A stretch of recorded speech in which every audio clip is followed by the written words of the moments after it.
ఇంకొకటి మాధవిరెడ్డి గారు ఆడవాళ్ళకు చాలా ఇష్టమైంది గోల్డ్.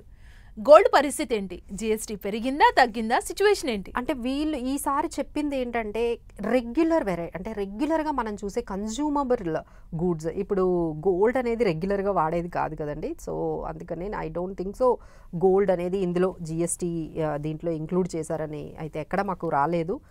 సో ఇప్పుడు అఫ్ కోర్స్ అంటే మీరు చెప్పేది కరెక్టే, ఎందుకంటే గోల్డ్ అనేది ఆల్ టైమ్ హైలో ఉంది. 1,06,000 అంటే ఇట్ ఈస్ టూ ఎక్స్పెన్సివ్. ఎటువంటి రిలీఫ్ వచ్చినా వాళ్ళు చాలా అంటే especially women they used to feel better.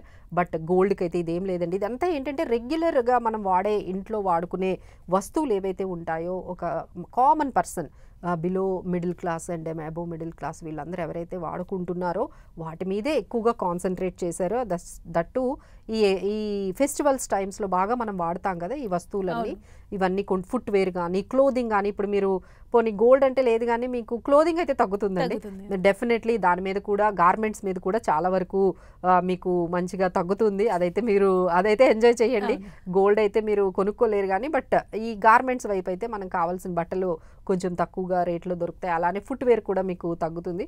So we have to enjoy with this good footwear and Madhavi Reddy గారు, అంటే ఈఎంఐ ఆల్రెడీ పెట్టుకున్న వాళ్ళు ఉంటారు కదా, సో వాళ్ళ సిచ్యువేషన్ ఏంటి? వాళ్ళకి ఎలా ఉంటుంది?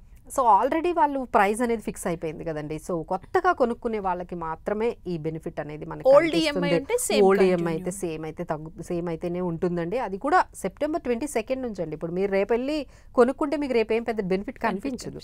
So all these things are getting effected from 22 of September. So అప్పట్లో అండి 4 రేట్స్ ఉండేవి, అంటే 5, 12, 18, 28%. ఇలా 4 రేట్స్ ఉండేవి జిఎస్టీ రేట్స్. ఇప్పుడు ఏం చేశారంటే 2 రేట్స్ పెట్టారు, 5%, 18%, అంతే. There is no 28%, there is no 12%. ఇలా మనకి ఏంటంటే అన్నీ కూడా ఈ 5% లేదు అంటే 18%, ఈ రెండిట్లో మాత్రమే మనకి దాదాపుగా మీకు ఏ ప్రోడక్ట్ తీసుకున్నా ఇందులోనే ఉంటుందండి. బట్ మ్యాక్సిమం అన్నీ డైలీ యూసేజ్ ఏవైతే మనం చేస్తున్నామో అవన్నీ కూడా 5%లోకి తెచ్చేసారు. 5% లేదంటే డౌట్ ఏంటంటే